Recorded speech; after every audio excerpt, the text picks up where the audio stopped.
today we are going to read class 7th SST History, chapter number 9, Emergence of Regional Cultures, part 2. So students, in the previous video, I had explained about the different languages which were emerged during the medieval period. So in that we had read about the Sanskrit and some of the literature which were written in the Sanskrit, and the people, the Rajputs and the South Indian kings were patronized the Sanskrit. Also, we had learned about the Arabic and Persian with the arrival of Turks that emerged in India, and several written work it is done during that period. Also, we had read about the Amir Khusro and his some of the famous literary work in the various languages. Also, we had learned about that the several biographies and autobiographies were written in during that time. The next topic that we had discussed was the emergence of new languages like Hindi, Urdu, Marathi, Punjabi, Tamil, Telugu, Malayalam and Kannada. So all these languages emerges, and many of them were during the medieval period, and that those languages were patronized by the local rulers. They did all of the literary work in these local languages, and some of the languages were made famous by the different saints during that period. In this video, we will learn about the music and the development of music during the medieval period. Let us begin with the chapter. So, the medieval period witnessed fascinating advances in the field of classical music. So, during the medieval period, the classical music was already emerged in India, but this tradition, which was the part of ancient time, has changed a lot. What is the reason behind that? The reason is that the arrival of the Turks. Before the arrival of Turks, many literary composition and text which were written on music, and it was still prevailed during the medieval period, and nowadays also these music advancement which were, or the musical things which were the part of ancient India, nowadays it is also used by the people of here. Now, after the arrival of Turks, we the Central Asian and Iranian have emerged during that period. These people have started a new tradition, that is the Central Asian, Iranian and tradition of music led to the introduction of element of new elements in Indian music. So the musics had changed, not changed. It is not changed. It is get improved. It is get improved during the time, like the introduction of new musical instrument like rabab, sarangi, and also the introduction of scales become very common, because what was the part of earlier Indian music system that was still prevail, but new kind of musical instrument and musical notes and scale have started emerging. The credit of introduction of many Perso-Arabic rags like Ghora, Aman and Sanam goes to Amir Khusro. So you have already read several times about the Amir Khusro, because Amir Khusro was the person who had did a lot of things for the Persian and Arabic language, as well as he also did a lot of things in the Hindi language plus Urdu language as well.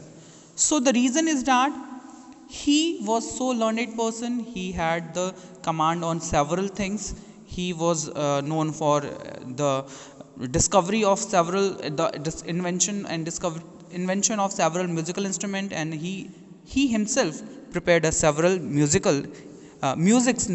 notes and the ragas, like as I told. Qawwali, it was also a form of devotional song which was introduced by Amir Khusro, and also he developed that Qawwali. There are several Bhakti and Sufi people were there. They also played crucial role for the development of music in their own way, because every region regional areas have their own language and their own distinctive style in which they had developed the music.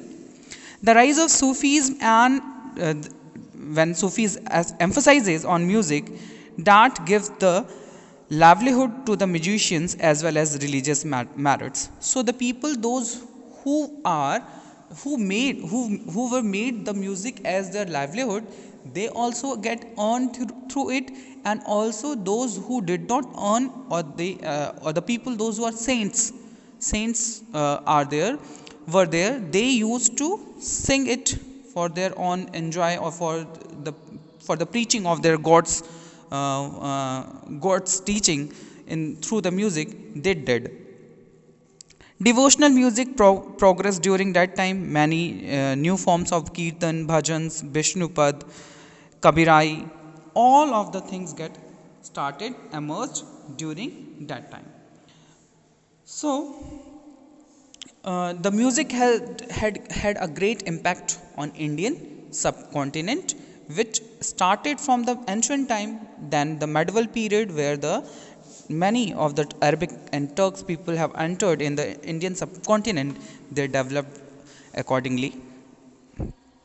The Sultans of Delhi, if we talk about the particular, that is the Firoz Shah, he took deep interest in the music, and he translated the Rag Darpan, that is already written in the Indian languages, that he translated into the Persian. Tansen, you have already know very well that Tansen was a musician. He was in the court of Akbar. He considered as the greatest musician of the Hindustani classical music.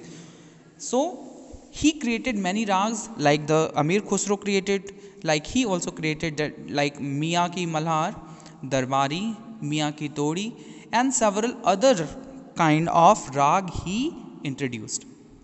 Like the another gems of the Akbar was Raja Man Singh. He also promoted the Drupal style of North Indian music. And if we talk about the another Mughal emperor, that was Aurangzeb. He also fond of music, but he himself was a very good player, veena player. He played veena very well. Now, as a result, the introduction of new elements like Perso-Arabic scale, air, modes, and musical tradition of the North India and the South India gradually began to diverge and differ. So, when the music was started, it had the common feature from the North India to the South India. But when the Persian and Arabic people have started coming towards the North Indian states, so they developed their own distinctive style, as well as they improved, or we can say they added in the North Indian music. So this gives the separation of North Indian style and the South Indian style. So this separation was made just because of the arrival of the Turks and their different musical instrument, as well as the musical notes and the ragas. So that creates a difference between the North Indian and the South Indian. The South Indian music form, or the South Indian music, is known as the Carnatic music, and the North Indian music is known as Hindustani style of music. So these are the two categorization where the music has divided. However, this did not affect the general development of the music. So whatever the changes occur, the development of music did not affect. Means that the development the music that was prevailed in the ancient time, that is also prevailed during the medieval period and nowadays as well. In fact, the music continued to flourish in the north and south because of the court at Delhi and the regional center offered the musician livelihood and patronage, which also encourages a regionally distinctive style. Okay, here you have to understand that the rulers were patronized of music before the arrival of Turks and Afghans. So the people, when they had also started coming, they had also brought their own music style. So the rulers of Delhi, as well as the other part of the small kingdoms and the South Indian kingdoms, they were also patronized the music. So they provide the livelihood to the people, those who are engaged in music and other activities. So they provide them a salary or the accompaniment which they need. So that gives the growth towards the music and the musical instrument. For example, the Sarki rulers of Jaunpur was great patron of music, and they introduced a new note and a scale called Jaunpuri. So the rulers, those who were belongs to the Jaunpur and the area that were the Sarki rulers, they had introduced a new notes and scales called Jaunpuri. So this is the Jaunpuri scale, which is named after the area Jaunpur in which the Sarki rulers lived. So because of this is an example where you can understand that the several regions have their own distinctive style of music and the musical instrument. Now moving toward the next topic, that is a dance. So dance is what? Dance is a very it is a performance where you can enjoy, where you can relive your mood, where you can perform something which is relatable to any topic. So during the medieval period, different regions of India came to be associated with the particular form of dance.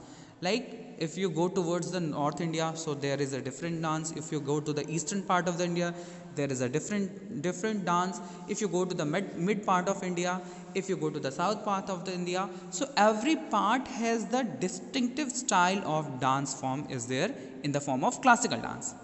Some dances are like Kathak, and some are these dances are connected with the performance in the temple or the court. So basically the dances which prevails in Indian subcontinent, the classical dances which is prevailing in Indian subcontinent, those dances are related to the mythological theme, as well as these dance performances are done in the temples and sometimes in the courts of the different rulers. The all Indian classical dance forms depend on almost entirely on the Hindu mythology and the legends of the thematic content. As I told you that the Indian classical dance was based on the Hindu mythology as well as the legends. Legends mean the heroes of those time which were prevailed during the medieval and before pre-medieval era period. So those time the heroes were there, the legends were there, on them the dance performance were made. These forms of dance were the medium of expression of emotion and narrating a story of a drama. So these dance form is a expression of emotion where you can express your emotion, where the dancers narrate a story or a drama. They are performing a drama in the form of dance. These dances could be performed solo or in group, and these are the actual form of expression where the dancers express with the several mudras and several eye gesture. Through that they perform the dances. Now let us start with the topic, that is the different form of dance prevailed during the medieval period. Let us begin with the Bharatnatyam. Bharatnatyam is a form of dance where it is the oldest form of dance in India. It evolved in South India, especially Tamil Nadu, and was primarily associated with temples. So this Bharatnatyam dance was associated with temple, means it is began with the temples and the temple dances. Here the Chola rulers, they patronize this dance form, and the costume they used to wear, there you can see in the picture, this is very rich and colorful. They use their hand gestures called mudras, footwork means the movement of the foot, facial expression as well. All these are the vital part of the Bharatnatyam dance. The dance was handed down by the Devadasi. So as I explained in the previous chapter as well, Devadasis are who? The dance performers, the temple dancers, those who used to dance in the temple court, temple area, and then they started dancing at the courts of the several rulers or the fairs and some occasions they used to dance. Since the 20th century, this dance form has been performed outside of the temple and for the public on the stage. So after the emergence, after when the time changes, when the development led, so this dance has started coming out of the temple. So earlier it was also where sometimes these Devdasis dance at the court of the several rulers as well as temple. The next dance form that prevails in the North India, that is the Kathak. It is derived from its name from word Katha, means that is the story, since it originated from the devotional recitation of stories of god and goddesses by storytellers or the Kathakar who were attached to the temples. So if we count as a Kathak, as a Kathak word is derived from the Katha, and Katha is a story that is related to the god and goddesses, and the people who used to tell this katha or the story, they were known as kathakar, and those who performed the dance, this dance form is considered as kathak. This dance form is considered as kathak. They often used elaborate hand gestures, song, facial expression, like as you have seen in the Bharatanatyam, they have the also hand gestures, song and facial expression. They used to praise, these all dance performance is done to praise the Lord. With the arrival of Mughal, this dance became very popular in the court. So when Mughals arrived, they had started when they started patronizing the dance, they also calling these Kathak dances in their court. The influence of the Mughal is evident in the costume designed by the performances. So Mughals have designated some kind of costumes to these dancers. By the third quarter of the 19th century, it was firmly entrenched as a dance form in the Jaipur, Lucknow and adjoining areas of the present-day Punjab, Haryana, Jammu and Kashmir, Bihar, Madhya Pradesh. Okay, so these dance performances, which were the part of which influence as well as which was performed the regions of Jaipur, performed in the regions of Punjab, Haryana, Jammu, Kashmir, Bihar, Madhya Pradesh and all areas.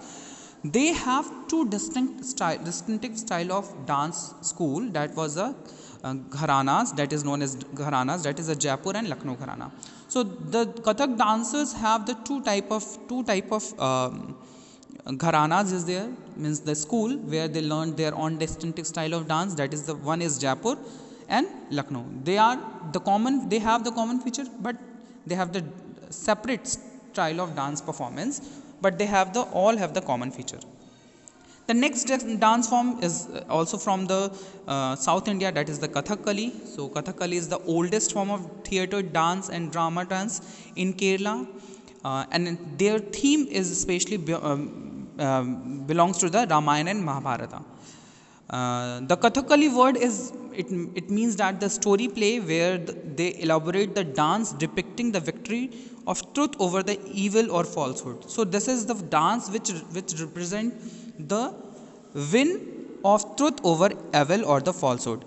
The striking feature of this classical dance form was to use of elaborate makeup and colorful costumes. So this dance form, as you can see in the picture, there you can see the costume is very dense and the makeup is very dense. They also used to move their body and foot, so that the dance form can be performed. The performance is accompanied by the playing of drum known as chenda. So chenda is a drum, a beating of drum where the drum sound is produced and the dancer used to perform on that drum. The next form is the Mohini Attam. Now you can see the picture of Mohini Attam. This is another classical dance form of Kerala, was based on the theme of love and devotion to God, especially Lord Vishnu. So this is a dance form where they show their love and devotion towards the Lord Vishnu, and they described as a drama in dance and verse. So they used to tell the story of Lord Vishnu and perform the dances. The next dance form of the East India was Odissi. So Odissi is a classical dance of Odisha based on the devotion to the Lord Krishna. Again, this is based on Lord Krishna. The verses of Geet Govind. So Geet Govind, that is written by the Chaitanya Mahaprabhu, and these depict the love and devotion towards the God. And this Odissi dancer have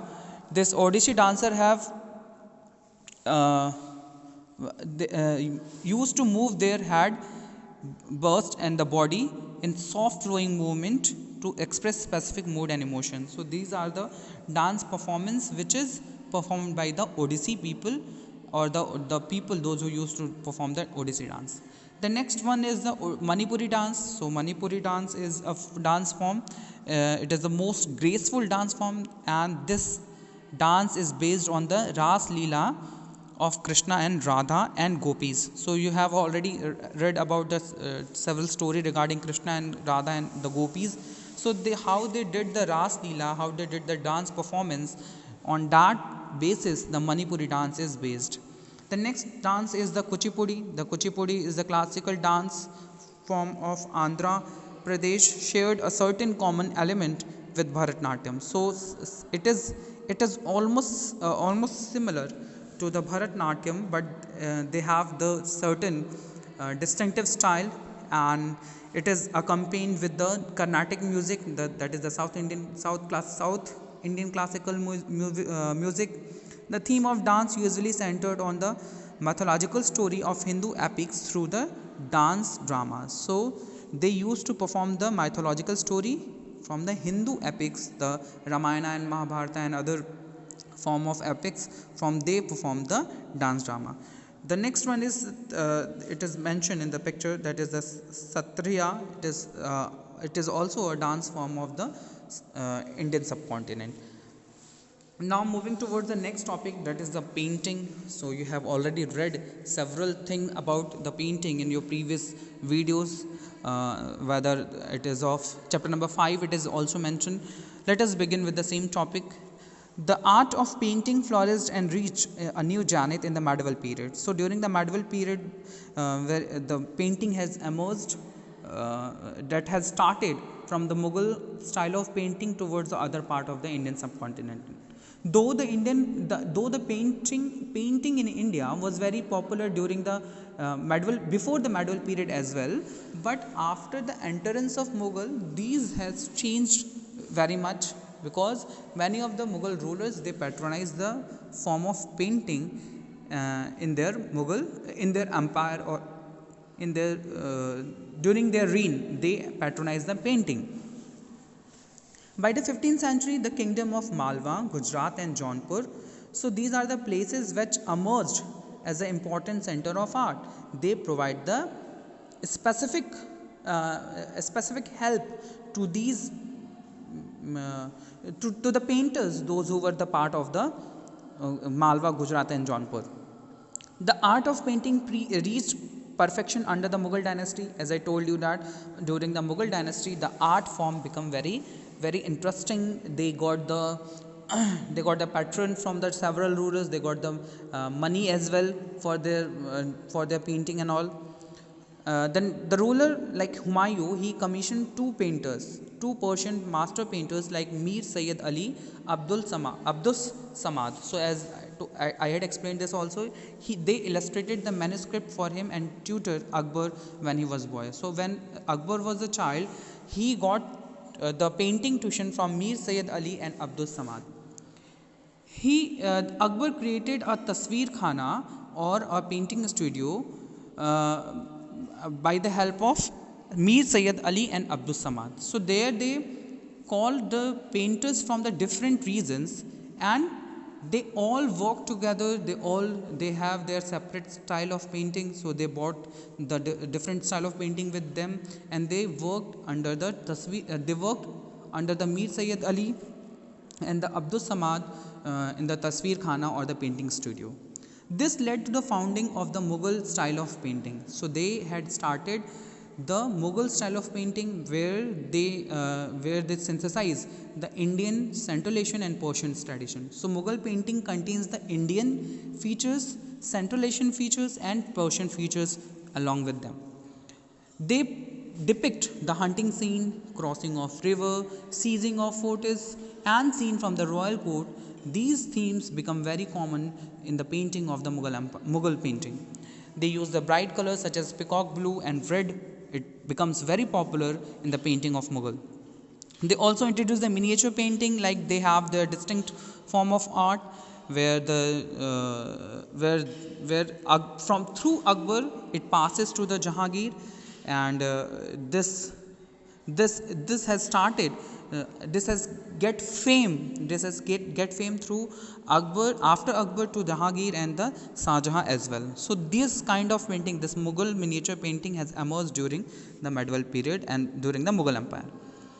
Akbar was he himself patron of painting, and he was lover of nature, and the Jahangir, he himself was a very good painter.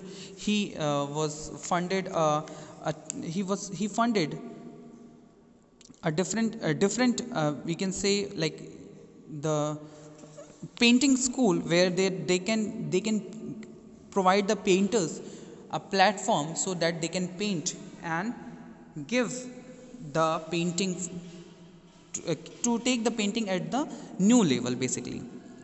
A large number of portraits were painted during his reign, during the reign of Jahangir.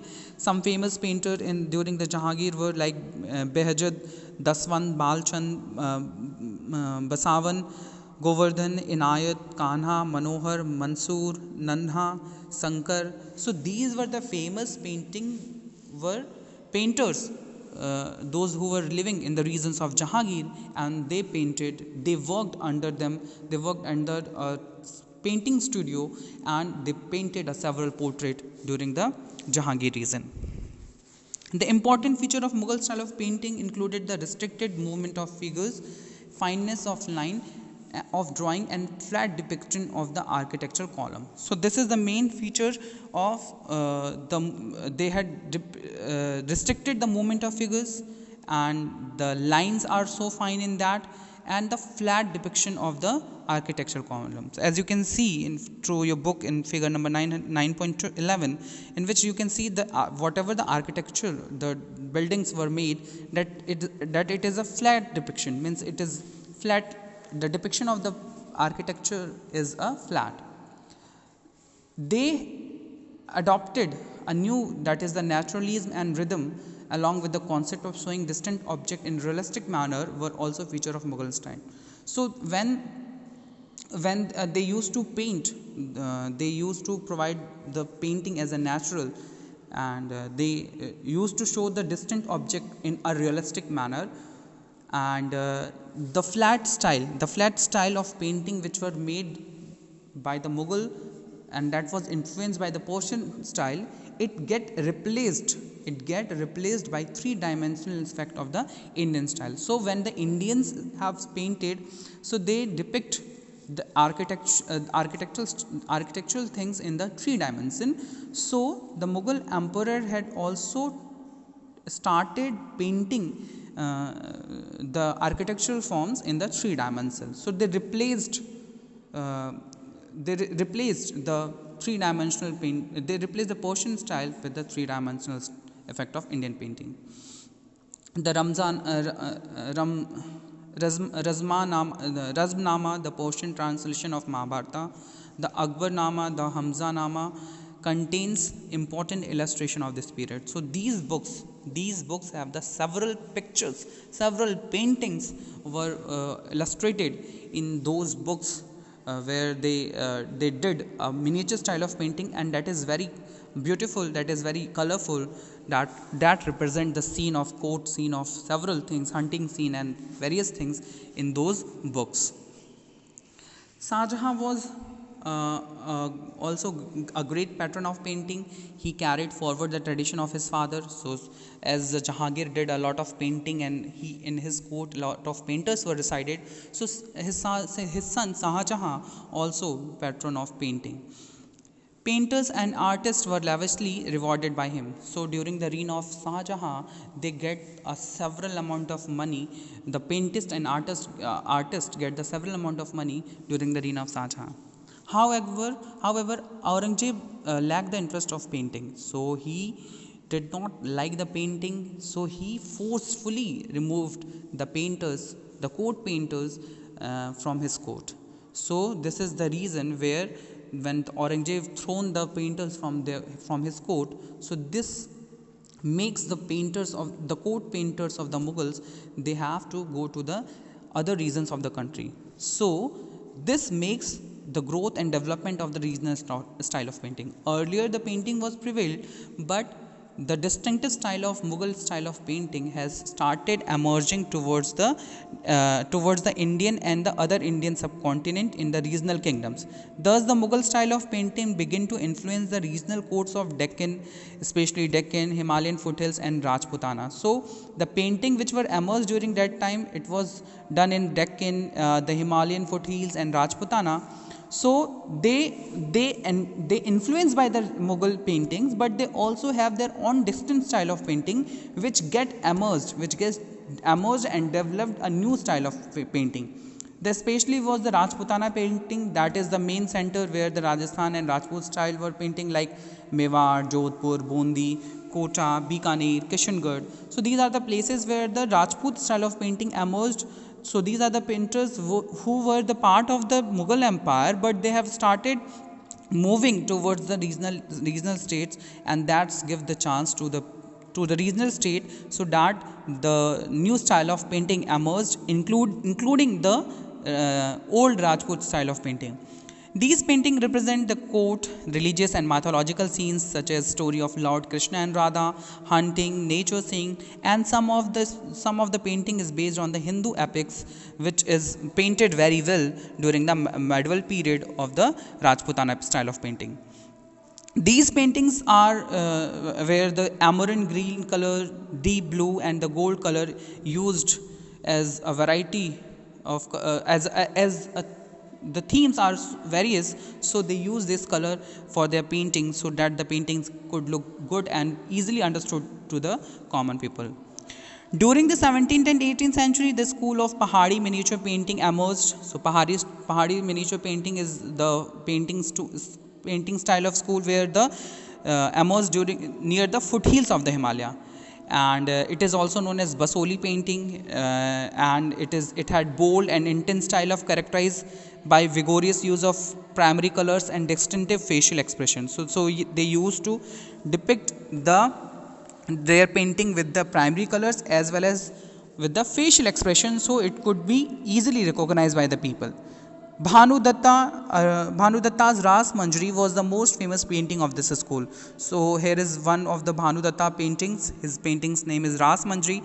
That is a good example. That is the best example of Pahari style of painting. The Congress school of painting, the another school of painting was the Congress school of painting, and it is patronized by the Raja Sansar Chand. So he was the ruler of Kangra. So he patronized the painting and he established a Congress. He helped to establish the Congress school of painting, and his painting was characterized by the elegance and delicacy. So elegantly and so delicately they depict the romance in the natural surroundings. So they used to depict the natural scenes. There you can see in the figure 9.12 from a book. So these are related to the nature, so they depicted very well in the Congress school of painting.